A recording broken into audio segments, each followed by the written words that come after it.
Assalamu alaikum wa rahmatullahi wa barakatuh. Muki from Nigeria here. Ekurole.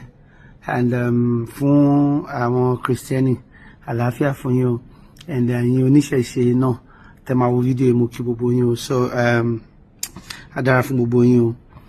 Mo fẹ́ ṣe fídíò yìí fún clarification. Lẹ́yìn kí n fẹ́ ṣe fídíò yìí àti torí pé law kan wà nínú Islam bí law adoption tàbí guidance nínú Islam ẹ gbọ́dọ̀ fi orúkọ àti ìran ọmọ dùn ọmọ. So ká ní Muslim máa adopt ọmọ sìn àbí yóò jẹ́ counselor àbí guardian ọmọ. Ẹ̀yin èèyàn mi, Ibrahim CHATTA ó ti àdírẹ́sì ọ̀rọ̀ tí ó ń ṣẹlẹ̀ nípa ọmọ tí ó ṣolóògbé ní àkàtà rẹ̀. Arákùnrin yìí ó ti fi ẹnu lé ọ̀rọ̀ náà o. Ó ní wípé ó ní kì í ṣe ọmọ bíbí inú òun. Ó ní ṣùgbọ́n àkàtà òun ni ọmọ náà wà tí ó fi jáde láyé. Ẹ̀yin èèyàn wa, ẹ jẹ́ ká gbọ́ nǹkan tí ó ṣẹlẹ̀ tí Ibrahim ó wá explain ní orí fídíò yìí. Ó yá, ẹ jẹ́ ká gbọ́ nǹkan tí ó ṣẹlẹ̀ gangan lẹ́nu Ibrahim CHATTA. Ó ti yá. Muslim gbọ́dọ̀ retain orúkọ àwọn òbí ọmọ náà. So àkọ́kọ́ mo fẹ́ dúpẹ́ lọ́wọ́ everybody, àwọn olóṣèlú, àwọn colleagues mi, àwọn ọ̀rẹ́ mi, then àwọn family, àtàwọn fans all over the world.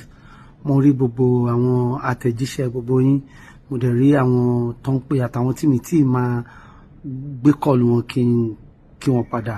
Mo dúpẹ́ o, a ní fi aburú gbà o. But mo fẹ́ ṣe fídíò yìí láti clarify ọmọ tí Ọlọ́run mú sọ́dọ̀ yẹn, Mohammed lórúkọ ẹ̀, kì í ṣe ọmọ bíbí inú mi ṣùgbọ́n godson mi ni. Tẹ́ bá wá ṣàkíyèsí, àwọn tó bá ṣàkíyèsí, okay, àwọn kan náà tó ń pè mí sìn, àwọn tó bá ṣàkíyèsí bí mo ṣe máa ń relate pẹ̀lú àwọn ọmọ. Mo ní àwọn ọmọ méjì, ọmọ àfiarabí àti àwọn ọmọ àfẹnubí. Àwọn ọmọ àfẹnubí mi dẹ̀ pọ̀ gan-an, ọ̀pọ̀ gan-an ọmọ. Kódà àwọn ọmọ àfẹnubí mi wà tó pé inú àwọn colleagues mi ni wọ́n, tí wọ́n ti wá dàgbà ń sìn, tí mo ti ń address wọn gẹ́gẹ́ bí ọ̀rẹ́. Nígbà tí màá mọ̀ wọ́n rí, bàbá náà ń pè mí, ọmọ ni mò ń pè wọ́n. Nígbà táwọn náà ti wá dàgbà ń sìn, ẹ̀mọ́ wọn máa ń tẹ́ stage kan tó wọn máa dàgbà dé tó fi wá jẹ́ pé kì í ṣe ọmọ mọ́, baálé ilé làwọn náà. So wọ́n pọ̀ bẹ́ẹ̀. Àwọn tí wọ́n máa ń send àwọn tó bá máa ń send kíní sí mi, email, tó bá lọ wo orí email address mi, realatcommunications@gmail.com. tí wọ́n bá wo orí mail mi, realatcommunications@gmail.com yẹn, ẹ máa rí pé mo gbé ọmọ ìbejì méjì dání nínú fídíò yẹn. Ṣé rí àwọn ọmọ ìbejì yẹn, wọ́n ti dàgbà ń sìn, wọ́n ti dọmọ gé dáadáa, wọ́n ti wà fully grown. Bàbá tiwọn, èmi ni adopted child bàbá tiwọn. Ara àwọn ọmọ kéékèèké ilé yẹn ni àwọn ọmọ yẹn. Nígbà tí wọ́n wà ní kékeré tọ́ṣẹ̀ bí wọn ni mo kó wọn dání yẹn. Wọ́n dẹ̀ ti dọmọ gẹ́ǹsì, wọ́n ti dàgbà bọ́, mo ò tí ì change ẹ̀ rí. Ìgbà mi wà tí máa ṣí mail mi máa ṣiṣẹ́ rí pé àwọn ọmọ yìí máa ṣe ló wà lórí mail mi láti ìjọ yìí. Ó wà lórí realatcommunications@gmail.com. Àwọn yẹn wà ń bẹ láti ọdún tí mo ti fi wọ́n síbẹ̀. Ṣé wá rí ẹ̀gbọ́n àwọn ọmọ yìí tó jẹ́ àgbàlagbà, Ibrahim lórúkọ ẹ̀, Fọlárànmí Ibrahim Babalọ́lá. Fọlárànmí Ibrahim Babalọ́lá yẹn, òun àti ẹnìkan ìyẹn ti di minister ní church Celestine. Wọ́n máa ń jọ ń jà sí first born ní lọ́wọ́ mi. So ọmọ mi lòun, bàbá àti Ibrahim yẹn, Sẹ́ríkì Babalọ́lá, wọ́n ti di ọba ń sìn, ọba ni wọ́n ní Ìlàjú. So èmi làkọ́bí bàbá tiwọn, Ibrahim làkọ́bí tèmi. Ibrahim náà lẹ́gbọ̀n tí Ọlọ́run ti gbà padà sọ́dọ̀, kọ́lọ́mbà àforíjì wọn lápapọ̀.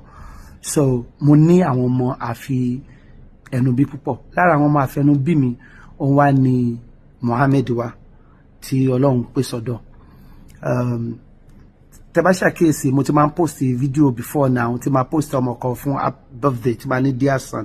Ìmí wà tí máa rí táwọn blogger máa gbé gan tó máa sọ pé ọmọ mi lélẹ́yìn náà.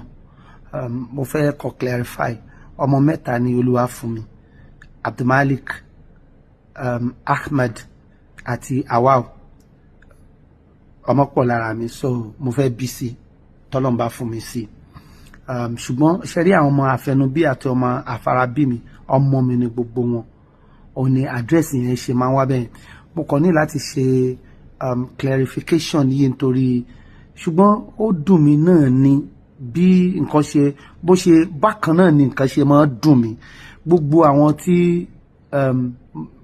èmi kọ́ mo fara bí wọn yìí, bẹ́ẹ̀ náà ni mo ṣe rí wọn bí ọmọ. Ṣé rí ọmọ àfarabí mi àti ọmọ àfẹnubí mi, wọn yàtọ̀ síra wọn. Láti wá tẹ̀síwájú, kò sí abiyamọ kankan tó deserve kó sin ọmọ tó bí. Olúwa ò ní jẹ́ ká gbá ọmọ yín sìn o. Àwọn tí Olúwa dánwò lọ́wọ́ yìí, Olúwa rọ̀ wọ́n lójú. Ìyá àti bàbá Mohammed Akin